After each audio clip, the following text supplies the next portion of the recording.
Hey, thanks for joining me once again. I just got done recording the video of the J. Scott Campbell Thundercats, and I had sitting with it in my long boxes this one, Thundercats and Battle of the Planets. Now we get a Campbell cover. It is not him working on this book.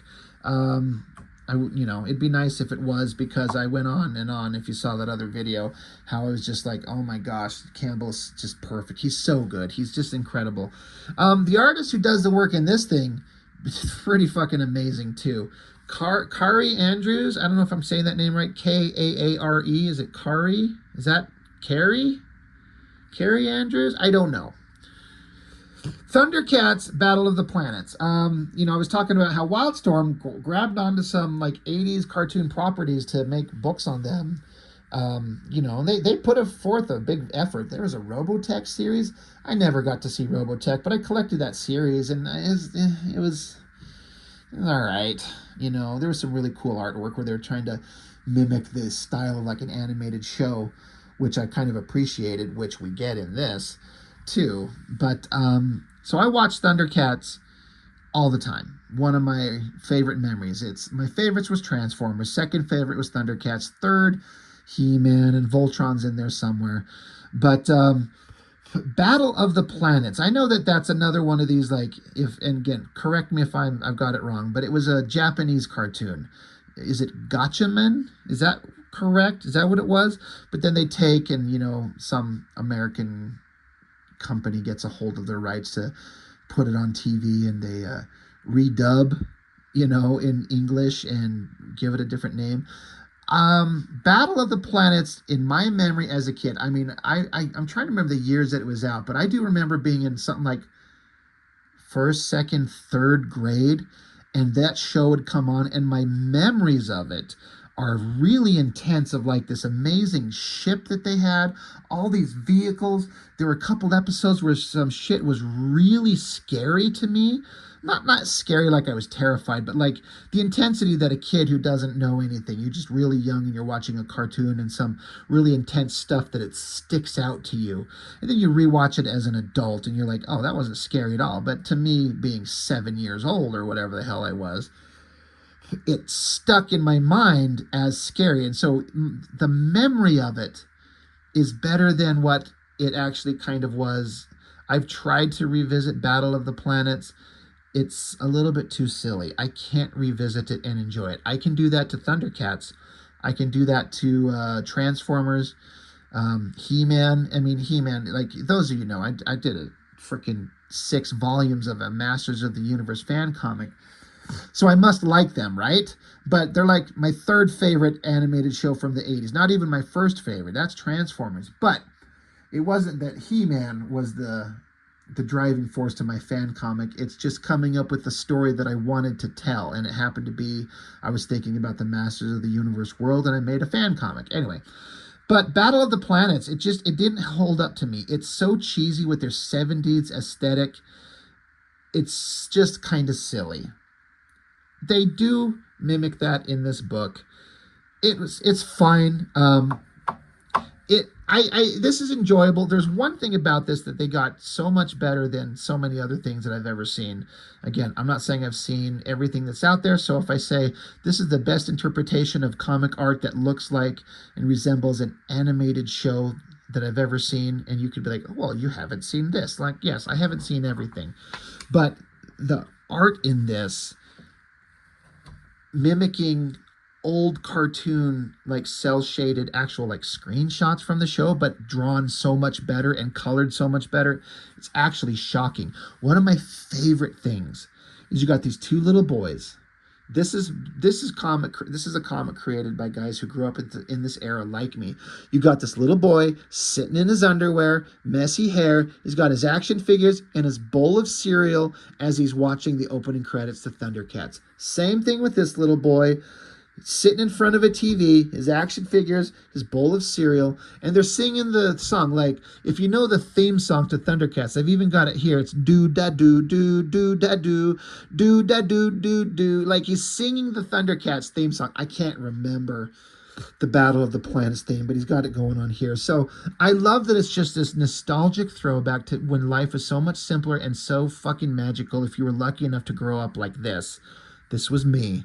Little kid, loved my action figures, loved my shows, loved our cold cereal in the morning, watching Saturday morning cartoons. It's fucking magical.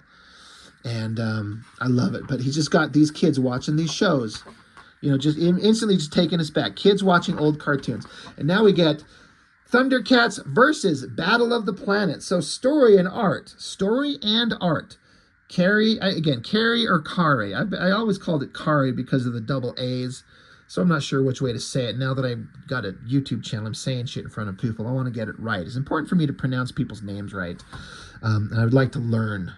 But I'm just going to say Kaare, but if it's Kaare, I don't know. Correct me. It's fine. But he wrote the story and drew it, and it says additional art and color, and it gives a list of names, none of which I know. Oh, no, I don't know any of these names, but background assist, I'm going to guess. Coloring assist, I'm going to guess. But again, look at this spread. Like, it's such a neat animated style. It's very reminiscent of what Campbell did in this great book with the Thundercats. But Campbell stuck to his style very strongly. This is not necessarily Kaare Andrews' art style in and of itself, as I recall. I feel like I've seen his stuff, and he can change up his styles. Like, he specifically made this to look like an animated cartoon thing that's different than what he would normally draw like. Correct me if I've got that wrong. I like how Campbell stuck with his art style, but still made it look perfectly like on model. I prefer Campbell's, but this is pretty goddamn good. I love the coloring where it's like the two tones, like an animated show. You got like the flat skin tone and then like a darker tone to give it like that animated cell shaded look. So you got the Thundercats, you got the Battle of the Planets. In fact, it's been so long since I've seen them, I kind of forgot. But I can hear that voice saying, always five, acting as one, dedicated, inseparable, invincible. I'm like, oh yeah, that sounds familiar. So now it gets into the story, and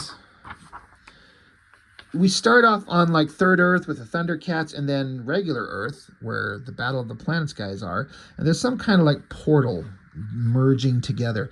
Again, look at this shot. This is not the best, like it's a little bit hard to decipher. You can see the thunder tank approaching, and you've got like a forest. Like, it's really well done. It's like digitally painted. It's an interesting approach. It looks good, but I'm like, all right, it could be better than that. But now look at the spread. Look at these animated faces on these characters, like totally right out of a cartoon. Open line, clear colors. It's just perfect. It looks so great. I tried to reread this one. I couldn't get into it as much. I wasn't quite as excited. Basically, somehow we're going to have a crossing over of the universes, because it's like on regular Earth and then the Thundercats world, which is supposed to be Third Earth, is supposed to be planet Earth, but way, way, way in the future. Something like that, I think, is what it's supposed to be. However it happens, they're going to intersect because we got to get these guys together. But yeah, Lion-O's there, and through the portal comes the airplane that this guy's flying. Mark is his name. So he's interjecting onto the Thundercats world. Look at that great animated face. I guess you have to be into or appreciate, even if you're not into like cartoons and anime, that type of stuff, you got to appreciate the artistry skill involved. But, Lion-O runs up, finds him, he's crashed down. All these shots, the coloring, the way that they do the hair, it looks so spot on with the way these characters are supposed to look. But worlds have crossed, and so Thundercats are going to interact with the Battle of the Planets characters. They go to a portal, and some of them go through the portal. Yeah, they're just crossing universes. And then I love how the comic stops, and we cut to commercial. And so Snarf's like, we'll be right back, Snarf. And then it's like a commercial, says the all-new bodybuilders of the Galaxy playset will really juice you up. And then another commercial, hey, kids, are you eating processed sugar pops at least 3 times a day? Good work. And now it's Snarf. Didn't I tell you we'd be back? And then the kid's like, Mom, we're all out of processed sugar pops. And the voice off screen, the mom says, just chew on some brown sugar lumps. Okay, hon, I'll get some more cereal tomorrow. And again, the Battle of the Planets cartoon goes to commercial and has like A cereal commercial, an action figure commercial, because that's what they do. You know, you're playing these cartoons, you play the commercials for the cereal and toys to sell them to kids. That was the whole gig. This kid's just sitting here playing with his own action figures. You know, he's like, "You're gonna die big time." Oh no, not the screwdriver. That elastic band holds my entire body together. That's funny. If you know those old action figures, they could like pivot at the waist sometimes, and there's like a rubber band that gives them flexibility to make them kind of come back and stretch and flex. But if you snap it, you're done for. Great shots as we continue the story. Lion-O and Mark, and then these monster villains from the Battle of the Planets. I kind of forget who and what they are. But, you know, Lion-O's in chains. They're at the Robert Burbles. Remember them? It's kind of hard to justify the Robert Burbles as anything awesome in an awesome cartoon when they're like fluffy little robot teddy bears. But they worked somehow.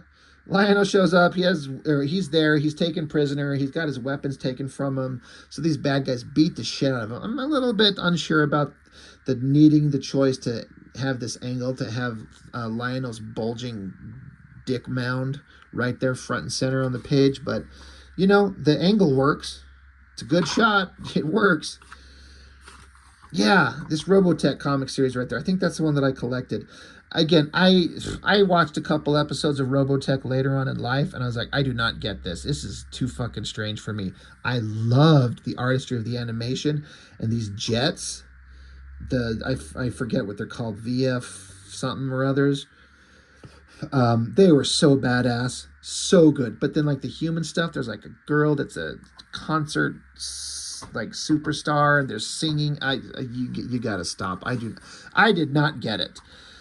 But the animation was arguably the best out of all of these. I got to give it that much. The animation, because it's straight from Japan for Japanese audiences. You know, American TV shows like Transformers and shit like that were probably animated overseas, but for American audiences, so it feels like they were always of a lesser quality than the stuff that Japan would make for their own people. And it was just such a massive upgrade in terms of quality. It's shocking, the difference. But yeah, it's just, again, I couldn't get into the story. You know, both of Mark and Lion-O had their weapons taken from them, so the Battle of the Planets villains, like, haha, we've got you captured, you can come with us, we've captured you and the robot teddy bears.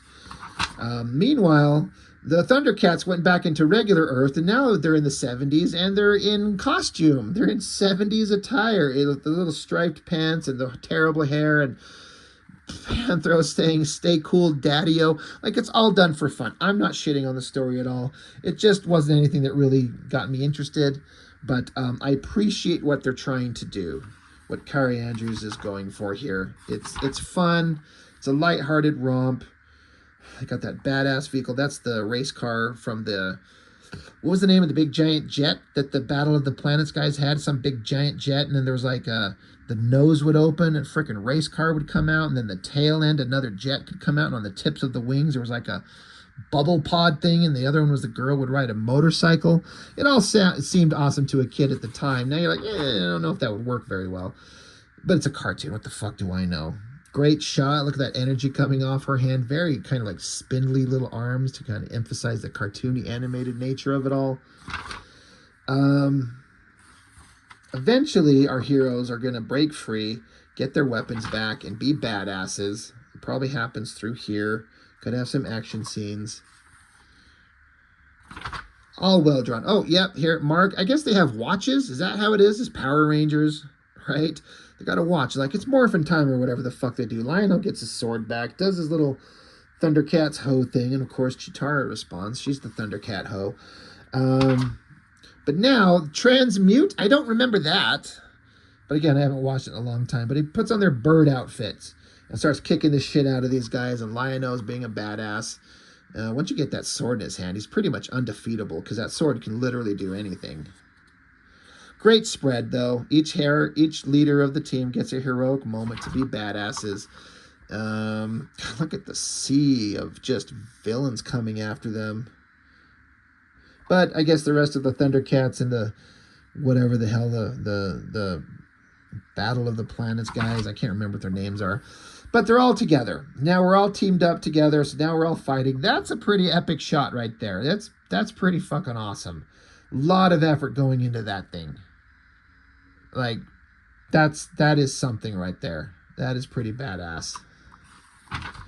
But we beat him. It's over. Yeah, it's good to meet you guys. Well, you're awesome. I know you're awesome too. Chitara makes out with one of the guys, because why not? And then, as what the hell is the name of the Battle of the Planets guys, the team? I just keep calling it the Battle of the Planets, but the fuck is their names? What are they called? Anyway, the big fat guy. He says, it's nice to meet you, you thunder dogs, and that pisses Panther off. Dogs? What the hell? You're a dog. He doesn't even know what a dog is. So anyway, that's it. Just kind of a silly, fun little adventure. And the two kids are together. He's got the G on his shirt, so that's Gotchaman. And it's not Battle of the Planets. So that's respect to the original source material. And then the kids got the Thundercat symbol. And so they're like buddies. And they're talking about who's more awesome and who could win and who's, just having like kid conversation, like kid nerd conversation. It's just, I love it. It's such a beautiful little, silly little moment as a throwback to when a lot of us got to be younger and be kids, especially boys. Like, these are all aimed at boys. There wasn't like the cross kind of, they weren't making things to be for guys and girls. Like, these things were made, they knew what their audience was at the time. These are for like 8 to 10-year-old boys of the 1980s, and that was the audience, and that's why it's who these guys are. So it's just a cute, fun little thing, and so I like it. It's not my favorite thing ever. It's fun. It's well done. I respect it a lot. But a lot of it's just the Battle of the Planets. Like I said, I have some distinct memories of images and scenes from that show when I was a kid that just stuck with me. Like, the girl was trapped one time in some kind of like pod that was like devouring her or eating her, and the guys couldn't get her out, and I thought she was gonna die, and it was scary. I've never seen that since, but it just stuck with me. It's like this really scary moment in that show. I don't know. So I kind of left them in my memory. I don't want to try and rewatch the show and just give it a fair shot again, because it would just make me go, oh God, this is awful. But great little comic put together here. So yeah, both of these things were really well done. They both put forth really good effort. Campbell kind of wins, unfortunately, in my opinion. But fun stuff. And I've got to dig out the other Thundercats comics. I got to go through those. Those were worth checking out. So anyway, that's all I've got for now. Thanks for watching. I appreciate it. I'll see you next time.